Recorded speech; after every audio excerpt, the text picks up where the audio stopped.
All right, Alexander, let's do an update as to what's going on in Ukraine. Today is referendum day. The referendums, they kicked off today. They're running until the 27th, I believe, or 29th. I think the 27th. In the four regions: Kherson, Zaporozhye, Donetsk, and Lugansk. What else do we have going on? They're still fighting. Bakhmut is still a very big story, actually. Bakhmut, the Ukraine military, they're trying to break through in Liman, but from what I read last, they almost broke through, but it was thwarted. It was unsuccessful. So there still is a conflict going on. There was terrorist attacks by Ukraine on in Donetsk and Melitopol, civilian markets, obviously in order to disrupt and frighten people who were going to go out and vote. By the way, the turnouts are, from what I understand, are very, very high. A lot of people in queues, at least from the videos that I saw. Everyone was going out to vote. And we have partial mobilization taking place. From the videos that I saw a lot of people turning out for that as well. In all the regions of Russia, as well as some places outside of Russia as well, that aren't required to mobilize, but people are in CIS countries. People are going out to express their interests in getting involved in the conflict on Russia's side. And finally, I think this is going to be the $1,000,000 question that I'm going to ask you, but I won't ask it yet. I'll just mention the story. TASS is reporting, and this is all over the place now, that Kremlin spokesman Dmitry Peskov has said that immediately after the decision to join Russia, the Constitution of Russia will come into force in relation to the territories, and that was his response to what happens if Ukraine decides to attack or try to invade these four territories. And that was Peskov's response. But we'll leave that to the end, because I think the big question that's on everyone's mind is, what will NATO and the collective West do? But let's begin with the referendums and mobilization and Bakhmut, Liman, and all of these stories. Yes, I mean, first of all, you're absolutely right. Fighting is still continuing. And it's important to say that the major battle remains in Donbass, and the major battle is for Bakhmut. And Bakhmut, which is this big town, 70,000+ in the metropolitan area of Bakhmut, but if you take all the various cities around, I gather it's more like 120, 130,000 than 100,000, which I'd guesstimate. So but it's also apparently a major road and transportation hub. And if Ukraine loses Bakhmut, not only does its defense lines collapse, but it also starts to become more difficult for Ukraine to move troops up and down what's left, those parts of Donbass which it still controls. So the major fight is in Bakhmut. What has happened? Now, I saw the reports yesterday, and I was a bit skeptical about them because I don't entirely trust the channel where I saw them initially. But what it's now confirmed that what's happened is that, like many of these Donbass cities, Bakhmut has a river running through it. There's part of the city on one side of the river, the other part of the city on the other side of the river. And Ukraine has now destroyed all the bridges along this river, which must mean that the part of the city on the east side of this river, the part where the Russians are advancing through, that they must be preparing to abandon it. So that means that the Russians, or at least let's call them the Russians, but that's the Allied forces, it's the Wagner group, the Donbass militia, all of those, they are now in the center of Bakhmut. Now, when that has happened in the past, when it happened in Severodonetsk and Lysychansk and those sort of places, when we got to the stage when, bridges had to be destroyed in order to slow down an advance. What that meant was that the city in question would fell very soon after. And, I don't see any obvious reason. I mean, I'm not familiar with all the facts on the ground, but I don't see any obvious reason why that should be any different with Bakhmut. So it's quite likely that we're going to see Bakhmut fall under Russian control 2 weeks' time, but at any rate, fairly soon. Now, in the meantime, Ukraine has been launching this counteroffensive, and of course it's been a counteroffensive that is launched in every conceivable direction. They were apparently advised by the Pentagon, focus in one place, don't try to overextend yourself. They didn't really follow that advice. They launched counteroffensives in Kherson region. They launched their famous counteroffensive in Kharkiv region, which regained a lot of territory. They've tried various attempts at launching attacks in Zaporozhye, which up to now haven't been successful. The Kherson part of the counteroffensive has also been unsuccessful. Their last big attempt is in northern Donetsk, where they're trying to capture this town of Liman, or Krasny Liman, as the Russians prefer to call it. The Russians captured Liman in May, against practically no opposition, by the way. The Ukrainians are trying to recapture it. There seems to be a lot of opposition this time.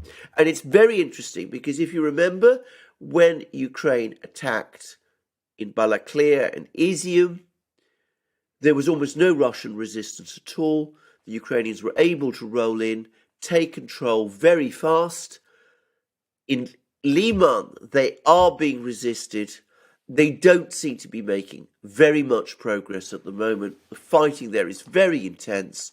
It goes back and forth, but so far they've not been able to break through. So that's the fighting that's been going on at the moment. And I'm going to just summarize all of this by saying that I get the impression that Ukraine and its offensive are running out of steam. They haven't been able to launch those offensives in Ugledar. Do you remember there was going to be talking about an offensive in Ugledar? It hasn't happened. There hasn't so far been an offensive in Zaporozhye. The Kherson offensives seem to be dying down. And the offensive in northern Donetsk hasn't been going especially well. It's taking a very long time to put together. Heavy losses are being suffered. And another sign that Ukraine may be running out of steam is that Zelensky and his officials are now fanning out across Western capitals, and they're starting to demand that they be supplied Western tanks, which suggests to me that they're running out of tanks. They got a lot of tanks from Poland, from Slovakia, from Bulgaria, from the Czech Republic, Soviet era T-72s. They were the tanks which they used in the various offensives in Kherson, in Kharkiv region. It seems that they burnt their way through all those tanks. Most of them, or a lot of them, have been destroyed.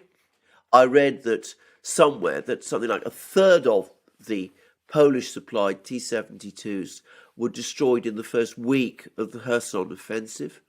So they've burnt through their replacement tank fleet, and they're now out desperately asking for German Leopard tanks and American Abrams tanks, and the militaries in Germany and the United States are very, very unwilling to supply them. So it looks to me as if Ukraine, the battle, in effect, the offensive, is almost run its course. In 2 weeks' time, apparently, the autumn rains come in. A lot of this area turns to sort of swamp. Offensives end. The Ukrainian offensive has burnt itself out. Heavy losses have been experienced. Bakhmut likely to fall before very long. It looks as if the balance is shifting back against Ukraine once more. Right. Okay. So before you get into before we talk about mobilization and the referendums. Brian at the New Atlas has been saying the same thing that you just said right now, which is that eventually, Ukraine's going to run out of steam. And that does appear to be what's happening. And you're getting reports every day now about how Ukrainian officials are begging for tanks. I mean, they want these Leopards, they want these Abrams, it's all hands on deck to get these tanks. What difference would these tanks make now at this moment in time if they were to get them? And it does look like the collective West is not really hot on the idea of giving them tanks. And my follow-up question to you on that point is that I'm going to speculate, and I could be completely wrong about this. This is just speculation. But I imagine that the Russians, they know exactly what Ukraine has and what it doesn't have, and what Ukraine needs at this moment to keep this thing going as it's running out of steam. They probably know that Ukraine is running out of steam as well. That's why I've always believed that the timing of everything that's taken place in the past 2 weeks was well timed. I'm not saying it was perfectly timed. No. I'm not saying this was some masterclass chess move. No. I'm just saying that the Russians seem to have timed everything pretty well. Yeah. That's my own belief. But do you think the Russians understand where Ukraine is at the moment with regards to momentum and steam, and that's why they're ramping things up as Ukraine is running out of gas? It seems that the Russians are filling up the tank with more gas. I mean, just a speculation, but that's how I'm seeing things. Yeah. Right. Two questions. Let's deal with a simple technical question first about, what difference will these tanks make? I think they will be a massive problem for Ukraine. Western tanks are very different from the kind of tanks that Ukraine has used in the past. Now, I'm not a military person. I've never operated a tank in my life. I do know a lot about logistics. I mean, it was something I had to deal with. And I'm going to tell you one thing immediately about the difference between Western tanks and Russian tanks. Russian tanks weigh around 50 tons. Western tanks, Leopard 2s, Abrams tanks, weigh around 70 tons. Now, if you go to Wikipedia, they'll give you slightly different numbers, but I've asked around and I'm told that if you talk about all up weights, that's what you're talking about. Now, I can tell you straight away that the maintenance load for a vehicle that weighs 70 tons is at least double that of a vehicle that weighs 50. Now, there's lots of reasons for this. I mean, the fact is, if you have a 70-ton vehicle, everything, the weights create cracks, they create problems with tracks, all kinds of things. So the logistics of sustaining tanks like that over a landscape like Ukraine's, with large numbers of these enormously heavy tanks, I mean, it just doesn't even bear thinking about. Russian tanks are designed for this landscape. Western tanks aren't. Now, you mentioned Brian Beletic at the New Atlas. A long time ago, he was saying that it takes months to train people to operate Western tanks.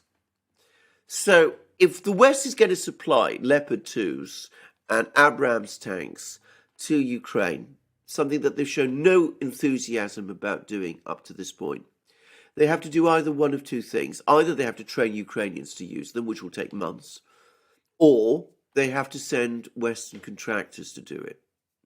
And that, I think, would be extremely controversial at this time. So I don't think they're going to do it. I think that they're not going to supply these tanks. I think they might supply earlier generations of Western tanks, Leopard 1s and French AMX 30 tanks from the 60s. I don't think those tanks have any chance of survival for any length of time on Ukrainian battlefields. So I don't think even the really big Western tanks would do very well in these battlefields either, as it happens. So I don't think the Russians are worried about these tanks. I don't think they're going to be a game changer. I think there'd be a massive problem for Ukraine, and I don't really think that they will change the course of the war in any conceivable way. Now, let's come to the much bigger question, which is the one that you just asked about, whether or not this is all the Russians have, how much do the Russians know about Ukraine running out of steam? Are they making all their moves in the knowledge that Ukraine is running out of steam? I think that we must make the assumption that the Russians know everything about Ukraine. They are probably better informed about the state of individual Ukrainian units than the Ukrainian high command is. I mean, the reason for that is they have it's absolutely clear, they have an extraordinarily advanced intelligence operation ongoing in Ukraine. And they have information about Ukrainian units because they're fighting those units. And the very act of fighting a military unit will tell you, presumably, a great deal about it. Now, to give you a sense of how well informed they are, we both look at Russian channels, especially Telegram channels, and I've been astonished at the level of detail that these Telegram channels are giving about Ukrainian troop deployments, about, how the fact that Ukraine sent, 3 armored personnel carriers to this village, and that sort of thing. I mean, if Russian Telegram channels are able to report things with that level of detail, and whenever I've been able to corroborate it, it's turned out to be true, then you can be absolutely sure that the Russian intelligence operation in Ukraine must be getting all this information and more. And they must have a complete picture of the state of Ukraine's armed forces. So, yes, I do think Ukraine is running out of steam. And yes, I do think the Russians know that Ukraine is running out of steam. And yes, I do think they've timed these referendums in these 4 regions, partly because they know that Ukraine is running out of steam. And yes, I also think that they're now going for the decisive punch. They're mobilizing, partially mobilizing. They're going to be putting hundreds of thousands of troops into battle within, some people say, as long as 2 months. Well, maybe it's be less, maybe it'll be more. But when that happens, there's absolutely nothing that Ukraine has that can match that. All right, so let me jump ahead. I was going to save this for the last question, but let me jump ahead and just ask this question right now because it's connected to what we've just talked about. The comment from Kremlin spokesman Peskov.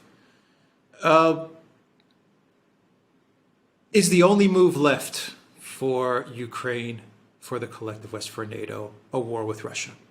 In other words, to disregard what Peskov said, under the excuse that we don't recognize these 4 regions as Russian, so we're going to keep on escalating, and we're going to keep on trying to take back these regions, i.e. attacking them, trying to invade them, according to how Russia's going to be seeing it. And, we're going to continue to do what we've been doing for the past 6 months, which is continue to fight Russia in these regions, even though the Russians now consider these regions as Russian territory. The West is going to say, we don't consider them as Russian territory, so we're going to keep on doing what we've been trying to do, which is to mount offensives in these territories. That would mean a war, an all-out war between Ukraine and Russia, if you take Peskov's words, if you try to parse them.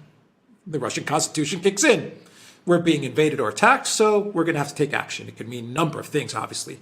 They go after decision-making centers. Who knows what the response will be, but if you're trying to invade Russia, I imagine the response is going to be pretty decisive. Is that where we're heading? And you said, in order to get these tanks to be effective in Ukraine, one of the options would be to have them be operated by NATO. Is that the only option left for the collective West? Because if they don't do that, then I see the only other option that they have is, it's over. Yeah. There's nothing we can do. Exactly. Am I missing something, or No, you're not missing anything. In Are fact, we heading towards a world war scenario? Yeah, yeah. Well, let's say straight away. There are two options: either recognise the reality and talk peace, because you can talk, you can sit down, you can telephone Putin and say, look, we see where this is going. This isn't going as we expected, and we understand that you've got these concerns. Let's now finally do what we could have done a year ago and sit down and negotiate with you and see what we can do. I mean, there is always that option. It's an option which continues to be ruled out. Or you can retreat into denial. You can say, these referendums don't change anything. These territories are still Ukrainian. We will continue to support Ukraine. And then, of course, you've got to start asking yourself, what are you going to do when Russia responds? Because Russia will respond. I mean, Russia will do, as Peskov said, they will start acting to defend their territory. They will start striking at Ukraine in ways that they haven't done up to this point. And by the way, just an example, the Russian Defense Minister, Sergei Shoigu, gave an interview, which I followed, in which he talked about the decision-making centers in Kiev, and he specifically identified one important decision-making center, which he located in Kiev, which he said that this is where the US and British officers who are actually running Ukraine's war, that there is a place, that there is actually a physical place in Kiev where they are based. So what do? Do you continue as you're doing? Do you try to counter-escalate when the Russians escalate, or do you talk peace? Well, I am going to tell you what I think. I don't think at this particular moment in time, the Western leaders themselves know what to do. I don't think they've really worked out a plan yet. On the one hand, talking peace is not an option. Is politically an option that they're not even prepared to even consider. Anybody who suggests it is a Putin apologist, a Putin ally, a Putin subversive. They have to be pushed away, marginalized, silenced, whatever. I think escalating by sending NATO personnel is something that they've, again, by the way, ruled out doing. I mean, the German defense minister said it, some US officials have said it, so they're not prepared to do that. I think that at this moment in time, the only plan they have is to go on doing that which they have already been doing, supplying Ukraine with weapons, carrying on with the war, pretending that these referendums have never happened, pretending that these regions have not been absorbed into Russia, disregarding any threats that the Russians are making as bluff, even though Putin pointedly said this is not a bluff. I mean, he was talking about nuclear weapons and things of that kind, but you can extend that to these other things. And I think that's what they're going to do. I mean, it's not as if they've even come together and had a proper conference call about this, which you would argue they ought to be doing. So I think they're going to try and continue just as they have, pretending that nothing has changed. In reality, of course, everything has changed. The whole character of the war is changing. And if they stick with that policy of just sticking to what they've been doing up to now, well, then come the new year, they will be looking at a clear-cut defeat in Ukraine. I mean, not just, a defeat like we've been talking about before, a defeat where the Russians dictate terms. That was, a few weeks ago, a few months ago, before all these offensives and counteroffensives and these referendums and this partial mobilization. What I mean is a clear-cut, total defeat, the Russian flag in Kiev, perhaps in Lviv, that kind of thing, that kind of defeat. And how they handle that, I've no idea. And what they do to prevent it, I've no idea either. Yeah, sounds like they're just playing it by ear, which is pretty incredible. Well, does it surprise you, though? I mean, since when have these people ever really thought any of this through? I mean, they haven't. I mean, I don't know what they thought would happen in Ukraine. But I mean, they got it wrong over the Russian economy. They're getting it horribly wrong about the military situation. They seem to have been blindsided by the referendums and by the partial mobilization. They clearly didn't expect the partial mobilization. That's come as a shock to them.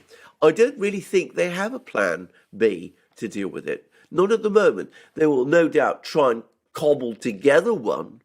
But I can imagine lots of arguments. I can imagine NATO militaries, the US military saying, for God's sake, we've already sent far too much artillery, far too many artillery rounds, far too many javelins and stingers to Ukraine. We're not going to add to all of that vast numbers of our precious Abrams tanks so that they can get swallowed up in the Ukrainian mud and taken apart by the Russians and the Chinese. I mean, so I can imagine lots of anger, recrimination, arguments behind the scenes, hardliners pushing for strong responses, others saying, let's hold back, people talking about trying to find contractors to fight, contractors perhaps being not less than keen to fight in a war when they're not up against, irregular forces as in the Middle East, but against the Russian army. I mean, I can see all kinds of arguments and problems over the next few weeks.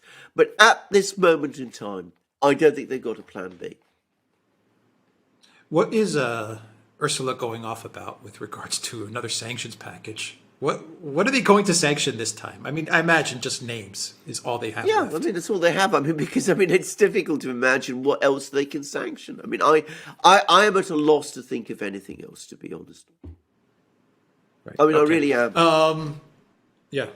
Okay, so let's end this video and talk about the partial mobilization. I don't know if you have any comments to make about that. I'm sure you've seen the videos. It seems like there are people who are upset about the partial mobilization. There's a lot of there's a lot of fake. I think a lot of fake news being stirred up on the interweb in order to discourage people and have people panic about the mobilization.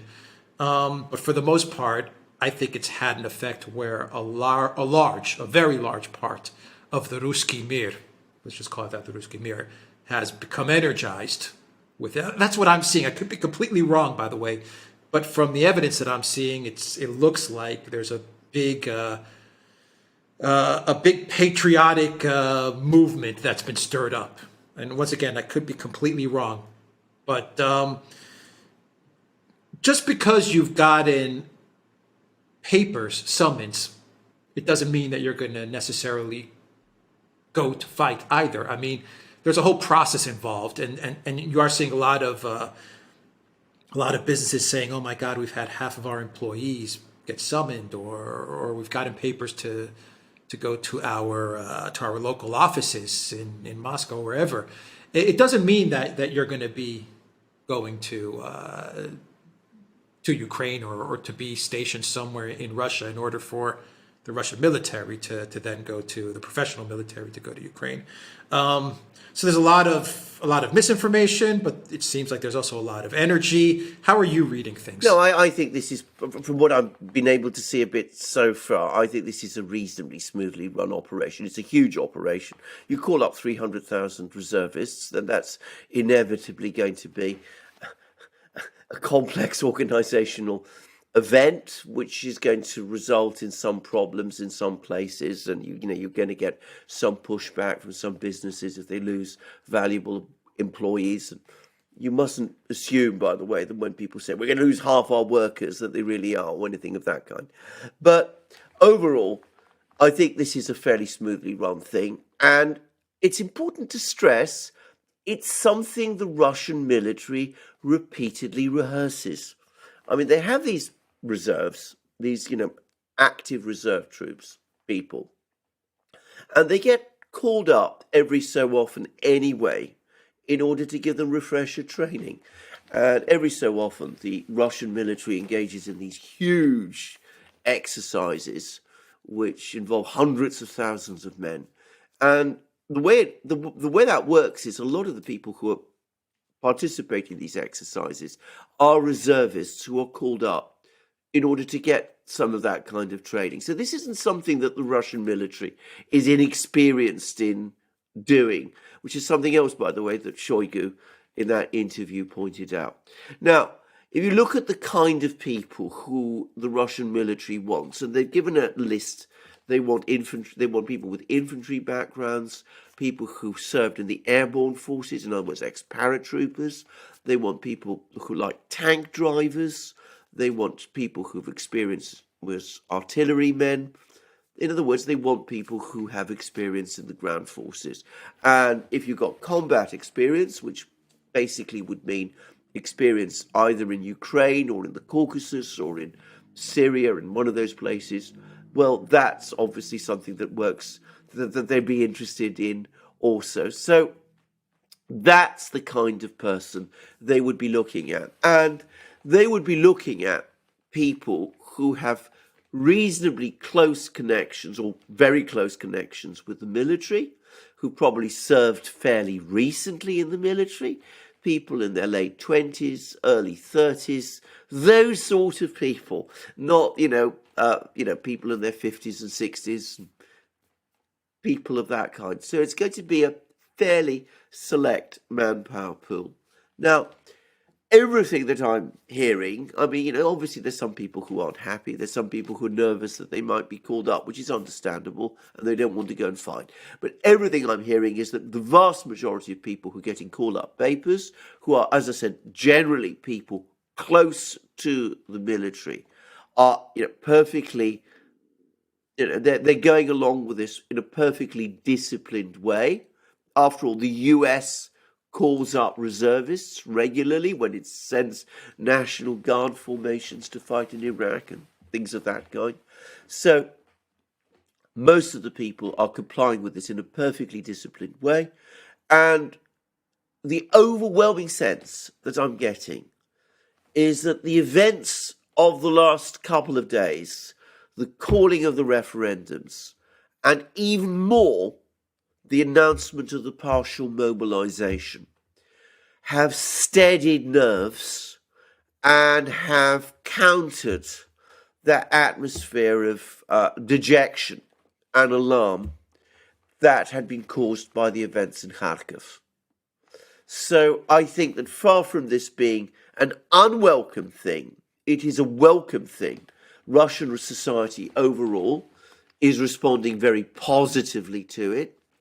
And I think it gives most Russians a sense that at last this thing is heading to a conclusion, and a conclusion where it will be all over within a relatively short space of time. All right. Anything else that you would like to add, or should we wrap this video up? Yeah, I think we are now in the end game, actually. I think that when the Russians went into Ukraine back in February, March, I think the idea then was that they'd send lots of troops into Ukraine, close to Kiev. They'd try and push Zelensky into negotiations. They would then support the militias in Donbass to liberate their territory. I think they expected a limited war, ending in a negotiated settlement. And that came very close to being achieved when the two sides met in Istanbul and Ukraine put forward a proposal which in effect recognized the independence of Crimea and Donbass and accepted that Ukraine would not be joining NATO. And then what happened was that Boris Johnson came along, got Zelensky to scrap all those concessions, and from that moment on, we've been in this strange world where the Russians have continued their offensive in Donbass, making incremental gains. The Ukrainians have tried their counteroffensive, but looking back on those events, it's like it was almost a kind of phony war. It was not really the big war. This is the big war. This is the moment when Russia is really going to war in Ukraine. And bear in mind, if we're talking about 300,000 men added to the forces that are already in Ukraine, then that means that the Russians will have numerical superiority for the first time in this Ukraine conflict, and do so following a Ukrainian offensive or counteroffensive which has weakened Ukraine even further. We will end it there. theduran.locals.com, and go to the Duran shop, 10% off. Use the code GOOD DAY. Take care.